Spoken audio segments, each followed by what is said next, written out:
Bueno, entonces nos quedamos aquí. En resumen, nos independizamos de la corona española. No nos sabemos gobernar, nos dividimos, nos estamos peleando entre conservadores y liberales, entre centralistas y federalistas, entre la logia yorquina y la escocesa. Entonces, son dos bandos siempre hasta la fecha. Eso es lo que nos distingue a nosotros, que siempre nos estamos peleando entre nosotros, ¿no? Y eso lo aprovechan otros países, ya vieron. Estados Unidos dijo, todos están peleando, pues déjenme voy y les quito algo. Francia dice, se están peleando, pues déjame voy también y aprovecho. Todos quieren sacar algo de México porque dicen, es como si fueran niños que están ahí y que no saben comportarse, pues déjenme voy yo y ahí a ver qué hago.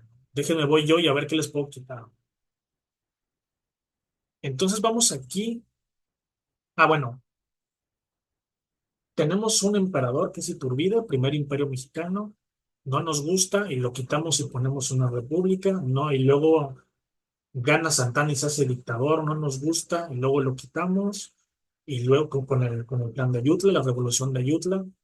Y aquí es donde surge esta necesidad de, oye, como que el problema no es tanto la gente, sino que son las leyes que tenemos. Las leyes que tenemos, como son leyes medievales, se prestan a que cualquier persona que llegue al poder se vuelva loca y quiera quedarse ahí todo el tiempo, ¿no? Una vez que alguien llega al poder, no lo quiere soltar. ¿Cómo le hacemos para corregir eso? Vamos a hacer una reforma liberal. Que las leyes sean liberales, que las leyes sean federativas para que haya libertades y que los puestos de gobierno sean puestos temporales, que sean puestos donde no tengan tanto poder. Si ven ya la importancia de por qué están los poderes separados, porque tiene que haber poder ejecutivo, legislativo y judicial. Porque si yo conservo todos en uno, ese que los conserva no los va a soltar. Ya lo estamos viendo actualmente también, ¿no? El que los tiene los va a querer controlar. Cuando ve que uno está haciendo cosas que no le gustan, ¿qué hace? Lo destruye y pone gente a modo. Eso se hace actualmente. Pero en esta época dicen, no, hay que dividir los poderes para que una persona no pueda hacer lo que se le dé la gana, ¿no? Esa era la intención. Ya vimos que hasta la fecha no nos ha funcionado, pero era la intención de esta reforma liberal. ¿Por qué liberal? Porque tiene ideas liberales de la ilustración. Fíjense el año en el que estamos, ¿eh? 1857. ¿Cuándo fue la Revolución Francesa? En 1789. Hace apenas unos 60 añitos. O sea, no es tanto. Estas ideas siguen muy frescas. Es como cuando ahorita hablamos de ideas de los 70, ¿no? Estas ideas de los hippies de los 70 pues siguen siendo de alguna manera no tan antiguas, ¿no? Entonces, más o menos como que una referencia. Dice, bueno, ya leímos esto, vamos a ver cuáles eran esas leyes. Estas apréndanselas porque en el examen les van a venir sí o sí. Yo creo que prácticamente en todas las versiones vienen y es muy fácil hacernos bolas, pero hay un truco para aprenderlas. Aquí nomás las voy a ir comentando, ahorita en la otra guía las voy a ir ahí subrayando. Primero tenemos esta que se llama la Ley Juárez. Fíjense que hay Ley Juárez, hay Ley Lerdo, por Lerdo de Tejada, y Ley Iglesias por José María Iglesias. Son tres. Son otras más, pero estas son las que en el examen más les van a preguntar. A cada una le van a poner una palabra clave. Con eso no van a batallar. Pero fíjense cómo esto siempre lo comento esto aquí en sociales. Esto es un ejemplo de por qué esta materia es un poquito molesta, revuelta y odiosa, ¿no? Porque si a mí me dicen la ley Juárez es la ley de administración de justicia y organización de tribunales de la nación y territorio, no nos gusta, o sea, no entendemos nada.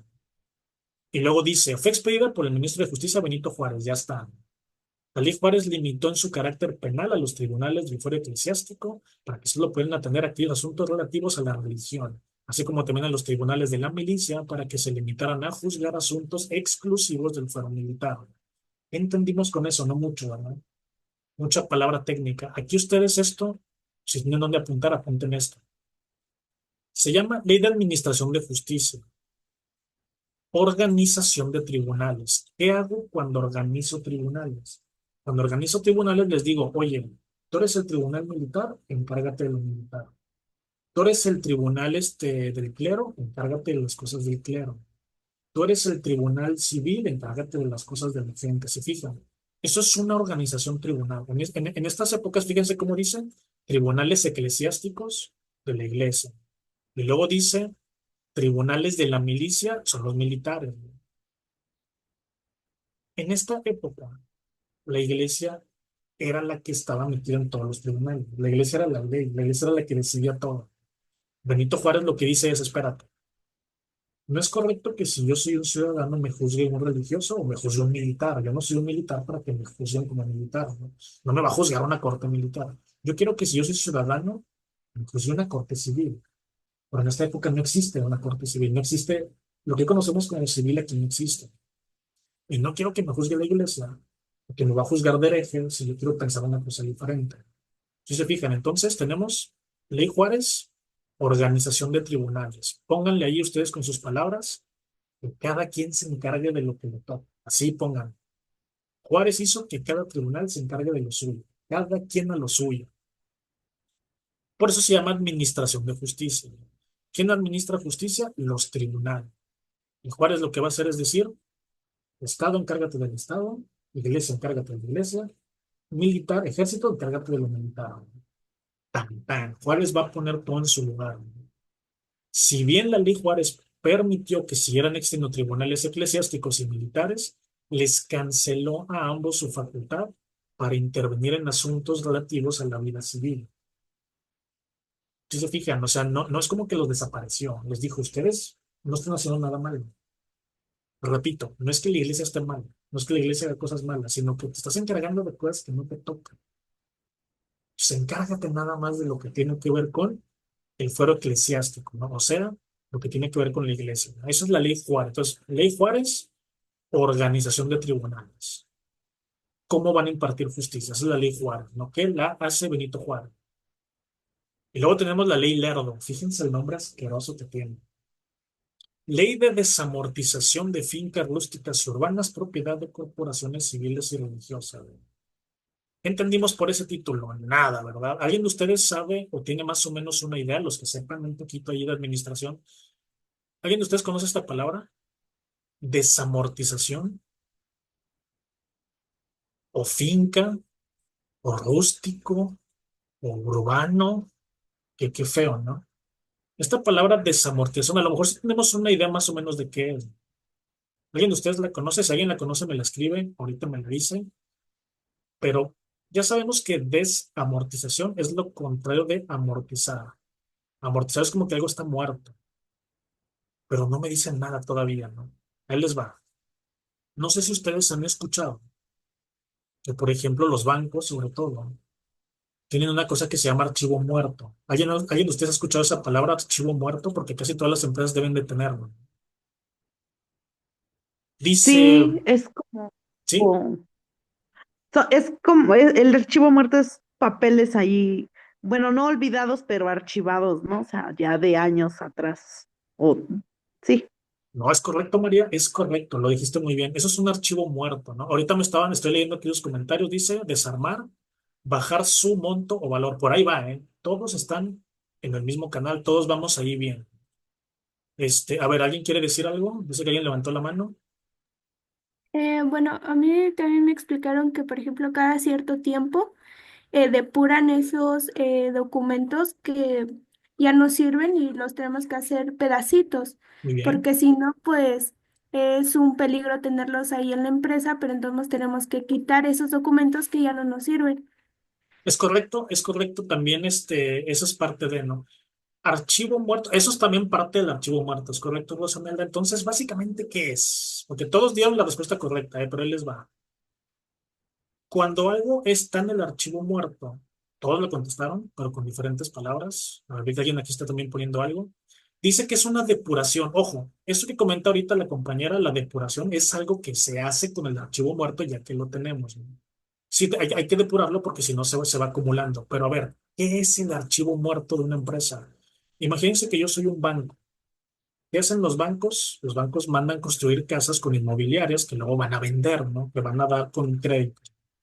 ¿Qué pasa si la gente que sacó esos créditos de esas casas no me los paga? Pues yo obviamente me los quedo, ¿no? ¿Cómo se dice? Me los agencio porque pues no me los acabaron de pagar, ¿no? Se los embargo, por así decirlo. Entonces, ya sea que sean míos o no, yo los archivo y voy a ver si esas casas las puedo vender, pero ¿qué creen? Ya bajaron de precio o ya es muy difícil venderlas, la zona perdió plusvalía, o sea, ya cada vez vale menos, entonces son casas que ya no venden. Por poner ejemplo de casas de propiedad. Entonces esas casas van a entrar en ese archivo muerto, que es como ahorita mencionaron, ¿no? Ese archivo muerto significa que va a estar ahí archivado en un lugar. Dice, tiene cierto tiempo de resguardo y lo van a destruir, lo venden dependiendo del giro. Exactamente. Es correcto. Eso es una depuración, como ahorita la compañera comentaba, ¿no? Sí, veo que tienen la idea, ¿eh? Veo que sí estamos todos en el mismo canal, ¿no? Eso es lo que hago con el archivo muerto cuando se me va acumulando, ¿no? Pero algo que está en el archivo muerto es algo que ya está ahí enterrado. Es algo que ya no estoy moviendo.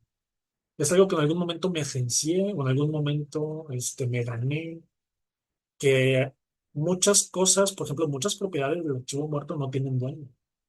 Muchas de esas propiedades no tienen dueño porque pues ya prácticamente... Ah, ¿qué sucede con este archivo muerto? Imagínense que yo soy dueño del banco y luego mi banco quiebra. Entonces, archivo muerto yo lo puedo vender, caso de que sean propiedades, o como dice la compañera, pues lo voy a depurar. Ya ni modo, son casas abandonadas, ni modo, no son de nadie. Entonces, si yo me asocio con otro banco o yo le vendo mis archivos a otro banco, a lo mejor ese banco también los va a ver y va a decir, pues qué mugrero, ahí déjalo, ¿no? O luego tíralo, o luego depúralo, o luego destrúyelo, como dicen por ahí. Ya no quiero saber nada de esto. Pero imagínense que sean propiedades que con el tiempo suban de valor. Entonces, amortizar algo quiere decir mandarlo al archivo muerto. Entonces, desamortizar, ¿qué creen que significa? Es lo contrario, ¿no? Desamortizar es cuando yo llego a una empresa y digo, a ver, dame tu archivo muerto porque todas estas propiedades, todos estos bienes, los voy a volver a poner en circulación. Entonces, si quieren, apunten eso para que no se les olvide.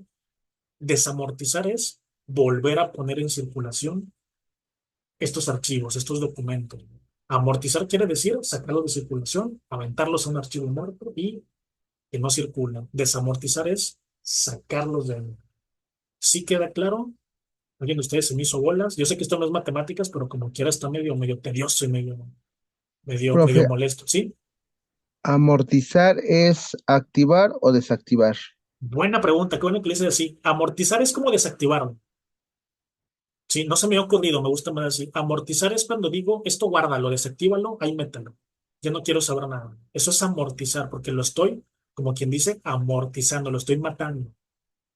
Lo estoy mandando al archivo muerto, por eso se dice amortización. Mortización viene de morte, de muerte. Entonces, el archivo muerto y la amortización es como, como dice el compañero, desactivar. Pero cuando voy a desamortizar, es como quitarle lo muerto a un archivo, sacarlo del archivo muerto, sacarlo de ese montón de legajos empolvados, eso es desamortizar. ¿Se fijan? Si yo amortizo mi casa, quiere decir que le voy a meter ahí a un... Las escrituras las voy a meter a un archivo viejo de una empresa y ahí se van a quedar. Porque la estoy amortizando. Está en archivo muerto. Pero oye, me acordé que la tengo ahí. Es un ejemplo burdo, pero más que nada para que no se les olvide. Oye, me acordé que esta casa era de mi abuelo y él la dejó. Déjenme buscar en su empresa. Ah, mira, aquí está. En este archivo empolvado dice que esta casa era suya, pero ahí lleva, no sé, 100 años abandonada. Vamos a desamortizarla. Vamos a sacarla de aquí, vamos a ponerla a nombre de alguien más, o vamos a venderla, vamos a ponerla en circulación. ¿Por qué? Porque esa zona creció mucho y creció la plusvalía y ha de valer mucho ahorita, ¿no? Entonces, la voy a desamortizar. Dice Isael, es como cuando mando algo a la papelería y lo vuelvo a restaurar, más o menos, ¿eh? Es otro buen ejemplo. A la papelera, ahí déjalo que se empolve, lo voy a restaurar. O sea, si quieren apúntenlo así, vamos a volver a ponerlo en circulación o como el compañero dijo que me agrada más, vamos a activarlo otra vez. Esta propiedad o este bien, vamos a volver a activarlo, vamos a volver a ponerlo en circulación. Entonces, dice, ley de desamortización, y aquí viene lo bueno, de fincas rústicas y urbanas. ¿Qué significa una finca? Eso sí lo conocemos, ¿verdad? Esa palabra es como que más, un poquito más cristiana, es un poquito más relajada. Finca es cualquier propiedad. Por eso cuando vamos a medir una propiedad decimos vamos a fincar. ¿Qué significa rústico y qué significa urbano? Una finca rústica quiere decir una propiedad que está en el campo, una hacienda, ¿no? Una finca urbana, ¿qué significa urbano? De la ciudad, ¿no? Entonces una finca urbana es un edificio, una escuela, un hospital, una universidad, una escuela, ¿no? un estacionamiento, ¿no? Eso es una finca urbana. Y una finca rústica es algo que está fuera de la ciudad. Entonces, ¿qué quiere decir esto? Desamortización de cosas que están en el campo, propiedades del campo y propiedades de la ciudad. Propiedad, esto ya está más, también está más relajado, propiedad de corporaciones civiles y religiosas. Acuérdense que en esta época, si nosotros cometemos una falta muy grave, la iglesia era la que nos juzgaba, era la que nos mandaba al tribunal y era la que nos dictaba sentencia. Y si nosotros le debíamos algo, lo que hoy hace el gobierno, que digamos que nos embarga, en esta época lo hacía la iglesia. La iglesia se quedaba con las propiedades de la gente que había hecho las cosas mal o de criminales. Muchas de estas propiedades la iglesia se las quedaba y luego no hacía nada con ellas. Ahí se quedaban abandonadas, ¿no? O sea, en archivo muerto. Eran propiedades amortizadas. La iglesia tenía una fortuna en propiedades que no estaba usando, ¿no? Y el gobierno necesitaba esas propiedades. Entonces el gobierno dice, oye, en vez de construir cosas, tu iglesia tienes un montón de propiedades que te has quedado, que no las estás usando y yo gobierno las voy a usar. Entonces, esta es esta ley Lerdo. También se le llama así, el nombre todo largo, feo, pero ya lo desmenuzamos, ¿verdad? Ley de desamortización de fincas rústicas y urbanas que eran de la iglesia. Entonces aquí ya dice, la ley Lerdo se propone a erradicar la riqueza estancada en manos del clero. Se entiende, ¿verdad? Erradicamos esta riqueza. ¿Qué quiere decir estancada? Que está estancada, que no la estás usando, que están ahí en forma de propiedades abandonadas, en forma de propiedades inmuebles. Acuérdense que un inmueble es una propiedad. Para poner en circulación, que era lo que ahorita les decía, volver a poner en circulación es desamortizar mediante la compraventa de enormes extensiones de tierra en manos muertas. Estas tierras que están amortizadas, o sea, propiedades amortizadas. Mediante este decreto se obligaba al clero, siempre que ustedes vean que dice clero es la iglesia, o sea, se obligaba a la iglesia a enajenar sus propiedades. ¿Qué significa enajenar? Deshacerse de ellas, depurarlas, deshacerse de ellas, entregárselas a alguien más. Pero también numerosas comunidades campesinas se les arrebataba su patrimonio, ¿no? Se favoreció entonces tanto al latifundio y a la propiedad privada. ¿Qué es el latifundio? Lo vamos a ver más adelante durante el porfiriato. El latifundio, en palabras sencillas, es como el feudalismo moderno. Es como un feudalismo. Latifundio, yo soy dueño de esta tierra y quiero gente que me la trabaje. Eso es el latifundio. Y esto, pues obviamente al Estado le conviene porque así hace que grandes extensiones de tierras sean para un solo propietario, que es el dueño del latifundio, como la posibilidad de cobrar más impuestos. Entonces, esta ley, bien que mal, lo que va a hacer es quitarle a la iglesia todos estos bienes que están ahí atascados, ahí estancados, pero pues se les va a quedar el gobierno. O sea, como quien dice, al pueblo no le va a beneficiar tanto, le va a beneficiar a los que están alineados, a los empresarios que están alineados con el gobierno. Sea como sea, el hecho de quitarle este poder a la iglesia y dárselo al Estado, se considera también algo muy liberal, ¿no? ¿Ustedes qué creen? ¿Esto a la iglesia le gustó o creen que no le gustó? La primera ley que vino la ley Juárez, el edil prácticamente le dice a la iglesia, no te metas ni te toca, pues ya eso no le gustaba. Y ahora le están diciendo también, oye, tienes que darme todas las propiedades que tienes allí en archivo muerto porque no las estás usando y tú no tienes como por qué usarlas. Tampoco le gustó nada esto a la iglesia. Y por último, esta es más sencilla, esta está más sencillita y no está tan fea como las otras. Son nada más estas tres, ¿eh? La ley Iglesias dice, ley de obenciones parroquiales. ¿Qué fregados es una obención, no? Esto de ley de obenciones parroquiales es que no puedes seguirle cobrando, sobre todo a la gente que no tiene dinero. Todos estos obenciones son todos estos servicios que la iglesia hasta la fecha sigue dando. Un bautizo, una misa, una boda, una inhumación, todas estas cosas. Dice, este señor José María Iglesias se encargó de que la cartera de negocios eclesiásticos, o sea, de la iglesia, durante la gestión del presidente Comonfort, elaborar esta dicha ley para, esta es la palabra clave, prohibir el cobro de servicios religiosos. Tan, tan. Apunten eso. Apunten eso. Lo demás es paja. Apunten eso. La ley Iglesias prohíbe el cobro de servicios religiosos. Han de decir, momento, para esos servicios se siguen cobrando. Sí, se cobran al que los va, por ejemplo, una boda o una misa, se le cobra al que la que quiere, ¿no? Pero, por ejemplo, ahorita vamos a ver qué pasó con los bautizos. Bueno, con los bautizos también. Vamos a ver qué pasó sobre todo con las actas de nacimiento y todo eso, también las actas de matrimonio. En esta época todo esto estaba en manos de la iglesia y la iglesia era la que decidía cuánto iba a cobrar. Entonces, tampoco esto le conviene a la iglesia, ¿no? Entonces, a la iglesia le están quitando propiedades, le están quitando autonomía y le están quitando también cómo ganar dinero. Esto, claro que, ahora, hablo de la iglesia en una época en la que la iglesia es muy fuerte. Hay otra cosa también que quiero que entiendan. A lo mejor ya la saben, pero aquí se les recuerdo. En esta época, piensen en esto nada más. Hoy, ¿a qué es fanático una persona? Normalmente, ahorita en 2024, casi 2025, ¿a qué podemos ser fanáticos nosotros? No importa de cuál edad. Por lo general, ahorita si quieren me lo van escribiendo lo que ustedes piensen. ¿A qué podemos ser fanáticos? No, a mí se me ocurre primero al fútbol. Podemos ser fanáticos a un equipo de fútbol. Podemos ser también fanáticos a una película o una serie que nos guste. Podemos ser fanáticos a un grupo de música, a un artista. Al, ce- al celular, profesor. Uy, también, sí, cierto. Sí, estar ahí metidos en las redes sociales, sí, cierto. ¿No? Tecnologías celulares, muy bien. Que nos fanatizamos, Los que no. videojuegos, por ejemplo, también. Uy, qué buen ejemplo diste, sí, no se me ocurrió a mí, ¿no? Un videojuego o una saga de videojuegos, ¿no? Ya ven que está el adicto a los FIFAs, el adicto a los de God of War, el adicto a, ahorita ¿cómo se llama? Fortnite, ¿Cómo dijiste? Al Halo, Fortnite, el Fortnite, aquí mencionan el Halo, o también ahorita se me iba el World of Warcraft, todos esos, ¿no? Que nos hacemos adictos. Adictos y fanáticos, ¿no?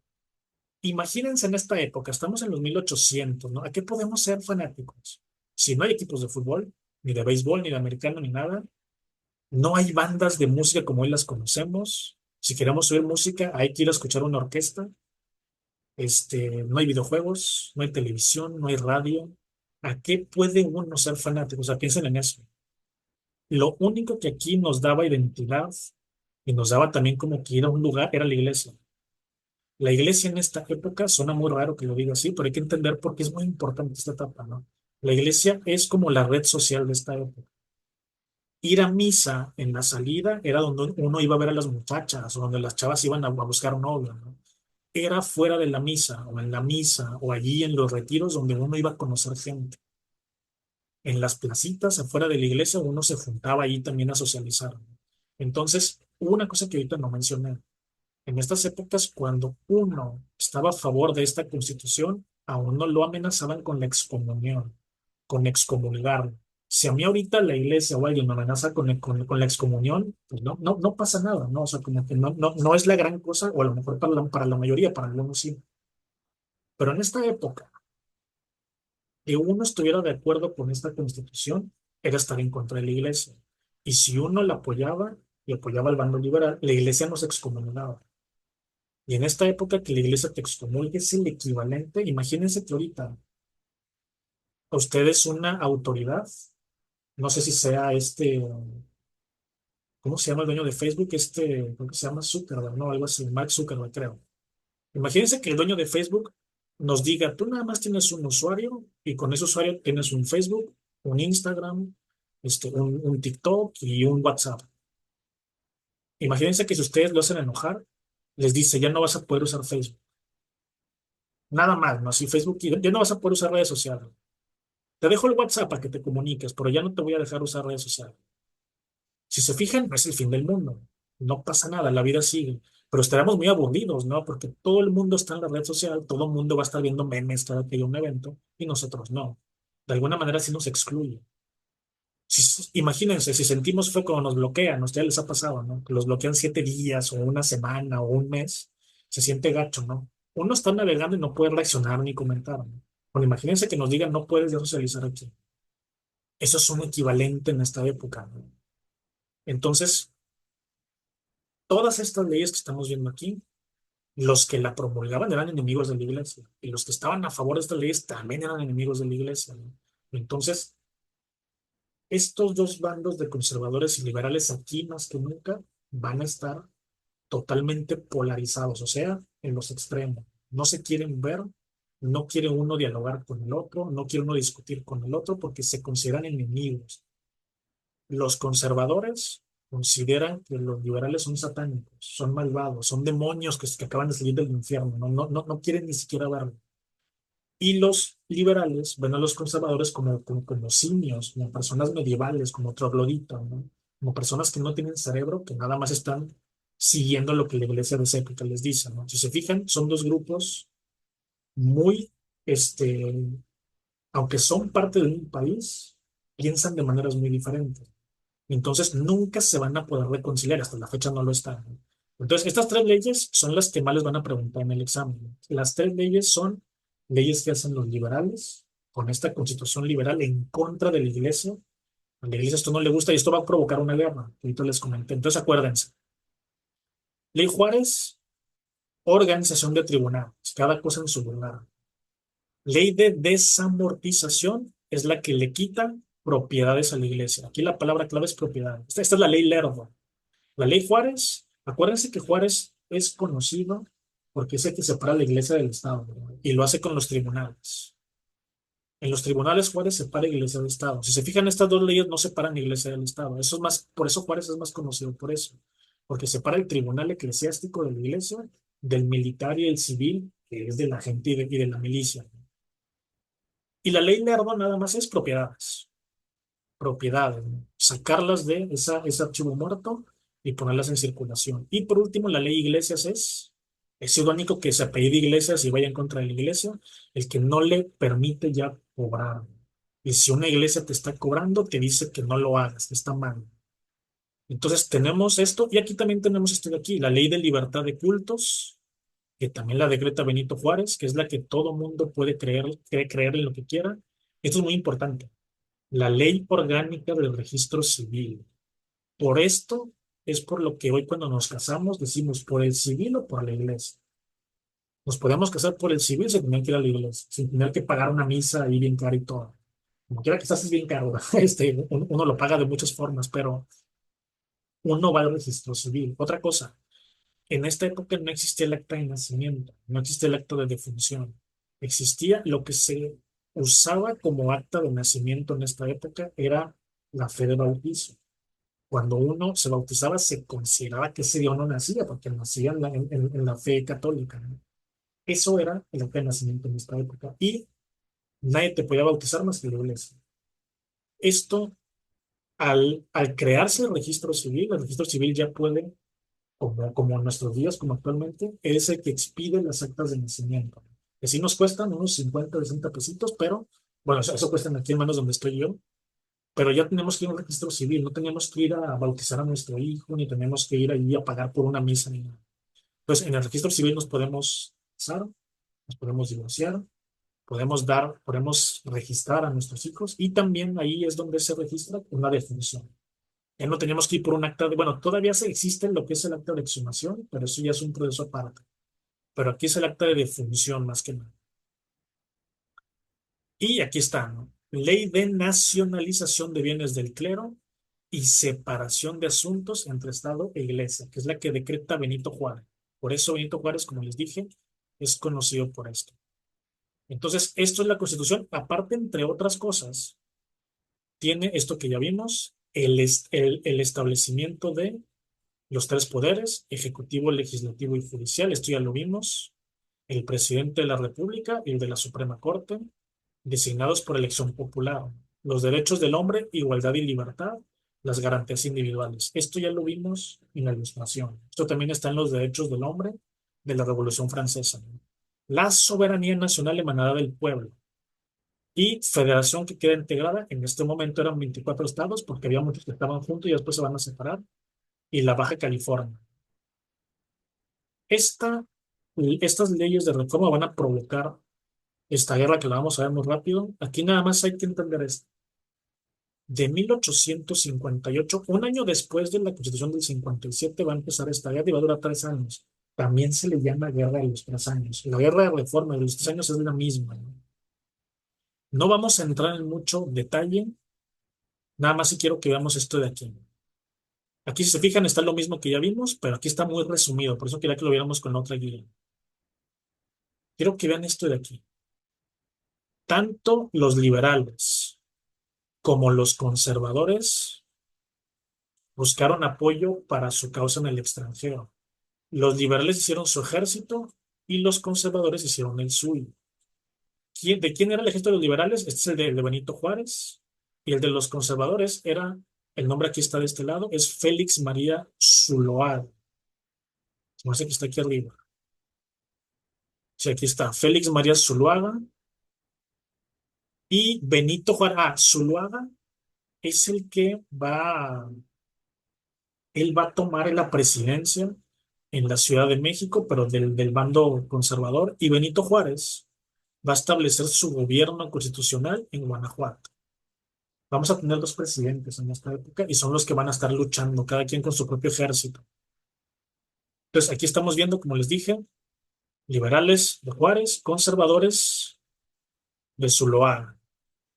Cada uno buscó apoyo en el extranjero, ¿no? Cada uno va a buscar apoyo en un país diferente, ¿no? Y aquí vamos a ver estos dos tratados. En el examen también lo van a preguntar siempre, ¿no? El tratado Maclean-Ocampo y el tratado Mon-Almonte. Otra vez tratados, sí, vamos a ver estos dos, pero no pasa nada, son de la misma cosa. Estos tratados son lo mismo, nada más que cada uno lo hace un bando buscando un país diferente. Son tratados, ya están en guerra. Esta guerra dura 3 años y en esos 3 años se necesita mucho dinero. En estas épocas mover un ejército cuesta mucho, mucho dinero en un país que está en quiebra, ¿no? Y en un país que no tiene estabilidad ni económica, ni política, ni social. Entonces, primero vamos a ver el tratado Maclean-Ocampo. Este es el que hace Benito Juárez. Es el que hacen los liberales, el Maclean-Ocampo. Aquí ellos buscan a los Estados Unidos, porque Estados Unidos, acuérdense que es el de la logia yorquina, es el que apoya lo liberal. McLean y Melchor Ocampo firman el tratado Maclean, por eso se llama así Maclean Ocampo. El norteamericano McLean y el liberal de aquí mexicano Melchor Ocampo. Pero fíjense, esto es una cosa horrible. Los dos bandos, conservador y liberal, quieren dinero. Y a cambio de ese dinero están dispuestos a ceder cosas. Los liberales de Juárez y Ocampo están dispuestos a darle a Estados Unidos tránsito libre y perpetuo por el istmo de Tehuantepec. Ya sabemos que es esta zona más delgadita del país. Y entre otras cosas, autorización para intervenir militarmente con el consentimiento de México y a veces sin su consentimiento en casos de emergencia. O sea, una cosa como que muy. Y entre otras cosas, aquí también dice derecho de tránsito en diversos puntos del noreste del país, libre comercio para mercancía. Por fortuna para México, el Senado estadounidense rechazó este tratado. Pero McLean Ocampo es el que hacen los liberales con Estados Unidos, ¿no? Y antes de irnos, ¿cuál es el tratado Mon Almonte? Es el que hace Alejandro Mon de España y Juan Nepomuceno Almonte de México, en representación de los conservadores. Lo mismo. Firmaron este tratado, pues primero para restablecer relaciones con España. Es algo muy conservador, quiero otra vez a la corona aquí. Y acepta las reclamaciones del 12 de noviembre. Esto no importa, más que nada es deudas a los españoles. Sí, te debo dinero, te doy lo que tú quieras, pero ahorita préstame más dinero. Y se compromete a indemnizar a las familias de las víctimas en sucesos de 1856. A cambio, los conservadores obtuvieron un préstamo. O sea, todo esto lo hacen a cambio de dinero. McLean Ocampo, los liberales le ofrecen soberanía a Estados Unidos sobre el suelo mexicano. Y el tratado Mon Almonte te voy a indemnizar de todo lo que me estás pidiendo, que esas rencillas se quedaron ahí en el pasado y aparte te voy a pagar lo que me debes con un interés muy alto. Ambos bandos se van a endeudar mucho con estos dos países. Acuérdense, Mon Almonte, conservadores. McLean Ocampo, liberal. Esos son los dos tratados importantes aquí. Y también hay que entender que esta guerra la van a ganar los liberales, ¿no? Lo van a ganar los liberales, no les van a preguntar muchas cosas así, pero como quiera aquí les vamos a estar viendo.